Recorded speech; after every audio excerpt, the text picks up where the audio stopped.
semuanya yang menyaksikan video ini. Perkenalkan, kami dari kelompok 5 dengan saya sendiri, Norma Devita Toleus, dengan NIM 2025121822. Pada kesempatan kali ini, kami akan mempresentasikan materi mengenai elastisitas penawaran. Semoga presentasi yang kami sampaikan dapat memberikan pemahaman mengenai materi elastisitas penawaran. Baik, tanpa berlama-lama, mari kita mulai pembahasannya. Baik, yang pertama saya akan menjelaskan apa sih elastisitas penawaran itu. Jadi teman-teman, elastisitas penawaran merupakan ukuran yang menunjukkan seberapa besar perubahan jumlah barang yang ditawarkan oleh produsen akibat adanya perubahan harga. Dengan kata lain, konsep ini digunakan untuk mengetahui apakah produsen mudah atau sulit menambah jumlah barang ketika harga mengalami perubahan.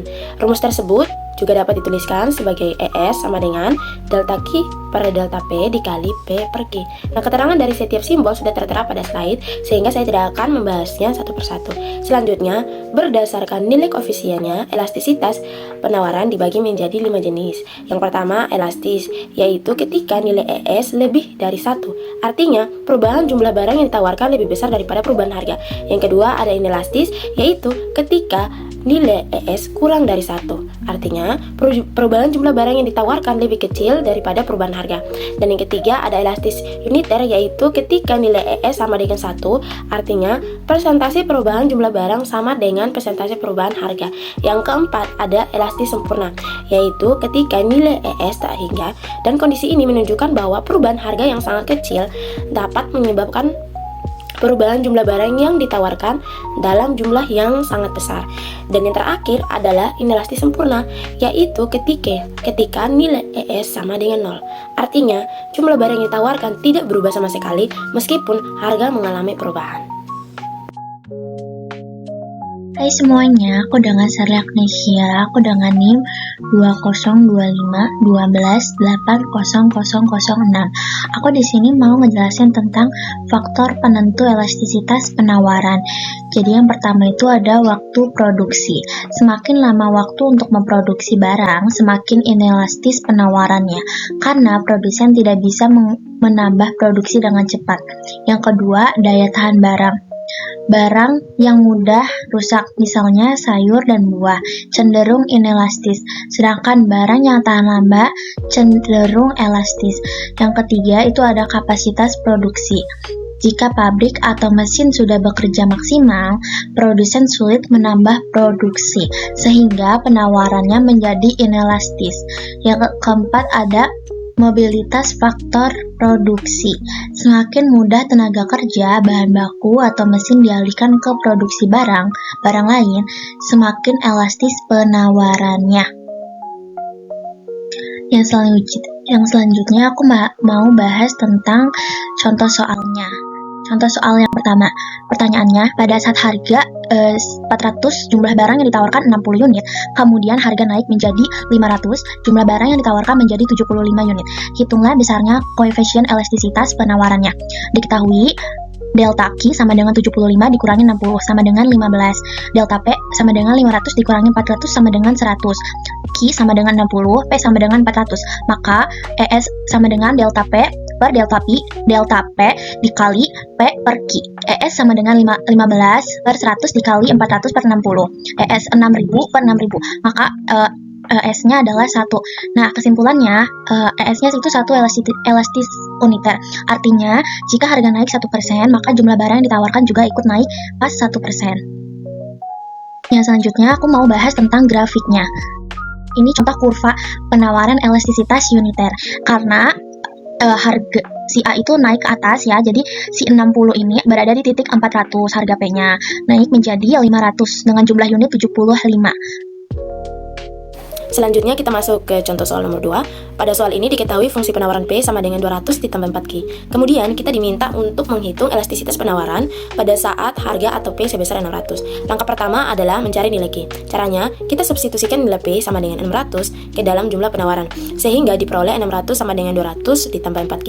Kemudian 600 dikurangi 200 menjadi 400, sehingga diperoleh 4Q sama dengan 400. Selanjutnya, kedua ruas dibagi 4, sehingga didapatkan Q sama dengan 100. Nah, setelah nilai Q diketahui, langkah berikutnya adalah menentukan nilai delta Q per delta P. Dari fungsi penawaran dapat diketahui bahwa delta P per delta Q sama dengan 4. Karena yang digunakan dalam rumus elastisitas adalah delta Q per delta P, maka nilainya dibalik menjadi 1/4 atau 0,25. Selanjutnya, nilai tersebut dimasukkan ke dalam rumus elastisitas penawaran, yaitu ES sama dengan delta Q per delta P dikali P per Q. Hasil perhitungannya adalah ES sama dengan 1,25. Karena nilai ES lebih besar dari 1, maka dapat disimpulkan bahwa penawaran bersifat elastis. Artinya, perubahan jumlah barang yang ditawarkan lebih besar dibandingkan perubahan harga. Dengan kata lain, produsen cukup responsif terhadap kenaikan harga sehingga akan meningkatkan jumlah barang yang ditawarkan. Berikutnya saya akan menjelaskan kurva penawaran elastis. Seperti yang teman-teman lihat, pada grafik ini sumbu X menunjukkan jumlah barang yang ditawarkan atau kuantitas, sedangkan sumbu Y menunjukkan harga barang. Kurva bergerak dari kiri bawah ke kanan atas. Hal ini dapat menunjukkan bahwa terdapat hubungan positif antara harga dan jumlah barang yang ditawarkan. Artinya, ketika harga meningkat, produsen akan cenderung menambah jumlah barang yang ditawarkan. Pada kurva terdapat titik 100,600. Titik ini menunjukkan bahwa ketika harga sebesar 600, maka jumlah barang yang ditawarkan adalah sebesar 100 unit. Nilai tersebut sesuai dengan hasil perhitungan yang telah kita peroleh pada soal sebelumnya. Selain itu, hasil perhitungan menunjukkan bahwa nilai elastis penawaran adalah sebesar 1,5.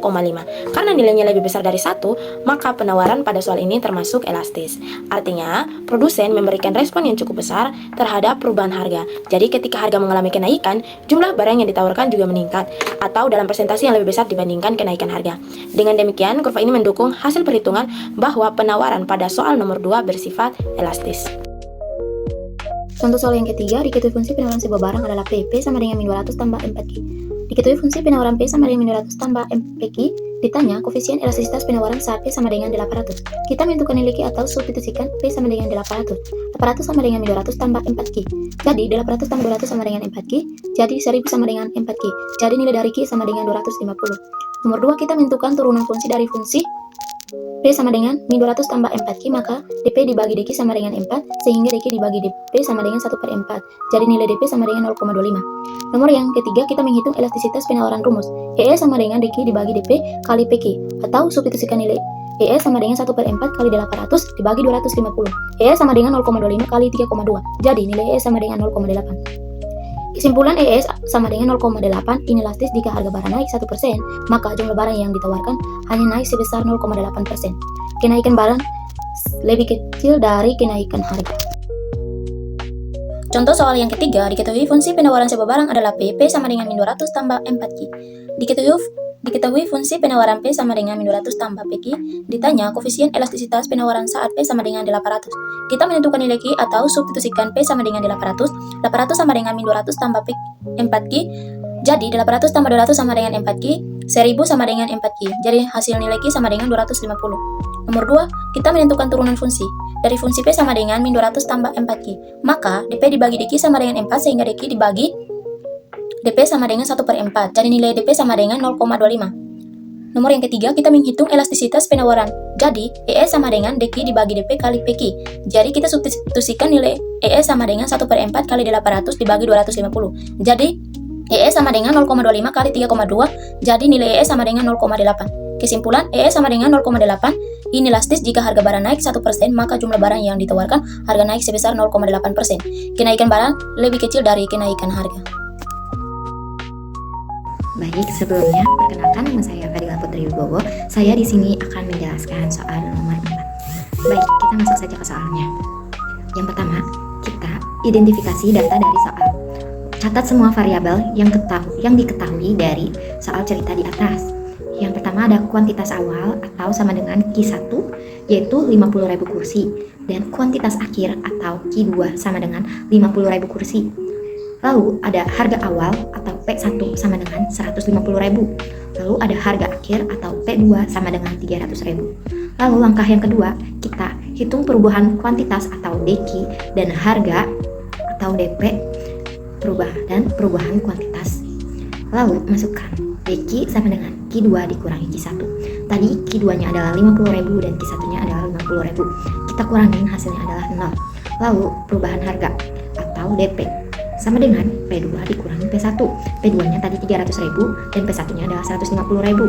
300.000 dikurangi 150.000 hasilnya adalah 150.000. Yang ketiga, kita masuk ke rumus elastisitas penawaran atau ES. Kita gunakan rumus ES sama dengan delta Q dibagi delta P dikali P1 dibagi Q1. Kita masukkan angkanya.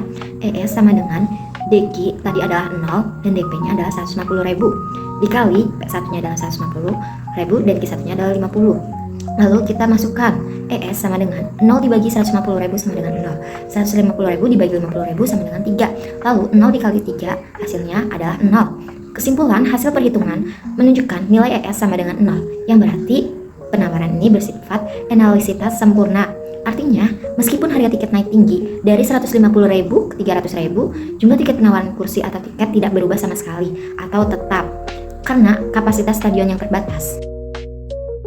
Baik, selanjutnya saya akan menjelaskan kurva penawaran analisitas sempurna.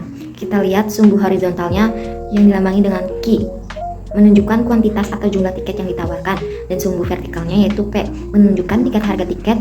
Lalu, lihat bentuk kurva yang digambarnya berupa garis tegak lurus vertikal sejajar dengan sumbu harga pada titik Q, yaitu 50.000, dan titik P1 yaitu 150.000 dan P2 300.000 berada pada satu garis lurus yang sama di posisi Q, yaitu 50.000. Makna dari grafik ini yaitu grafik garis vertikal tegak ini menandakan bahwa penawaran bersifat kaku atau responsif, atau tidak responsif. Kenaikan harga tiket dari P1 ke P2 hanya bergerak ke atas di sepanjang garis vertikal tersebut tanpa menggeser garis ke kanan maupun ke kiri. Hal ini membuktikan secara visual bahwa berapapun harga jumlah barang yang ditawarkan tetap 50.000 unit. Terima kasih. Baik teman-teman, dalam penyusunan materi presentasi ini, kami menggunakan beberapa referensi yang relevan seperti makalah, materi presentasi, dan buku-buku ekonomi yang menjadi acuan agar informasi yang disampaikan akurat dan dapat dipertanggungjawabkan. Demikian presentasi dari kelompok kami mengenai elastisitas permintaan dan penawaran. Kami mengucapkan terima kasih kepada semua teman-teman yang telah menyimak presentasi ini hingga selesai. Mohon maaf apabila masih terdapat kekurangan dalam penyampaian materi. Semoga presentasi ini bermanfaat dan menambah wawasan bagi kita semua. Terima kasih.